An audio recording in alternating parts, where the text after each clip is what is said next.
అంటే అల్లాహు అక్బర్ అంటే ఇస్తారా నిధులు? నిధులు మేము ఇచ్చినది ఎవరు ఇవ్వలే. 13 లక్షల కోట్ల రూపాయల కన్నా ఎక్కువ ఇచ్చినాం మేము ఇప్పటికీ.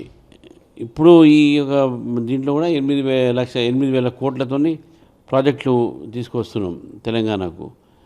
మీకు ఎన్ని ఇచ్చినాము, ఏమేమి ఇచ్చినాము, ఏ ప్రాజెక్టులు ఇచ్చినాము, ఎన్ని నిధులు ఇచ్చినాము, దాని మీద చర్చకు సిద్ధము.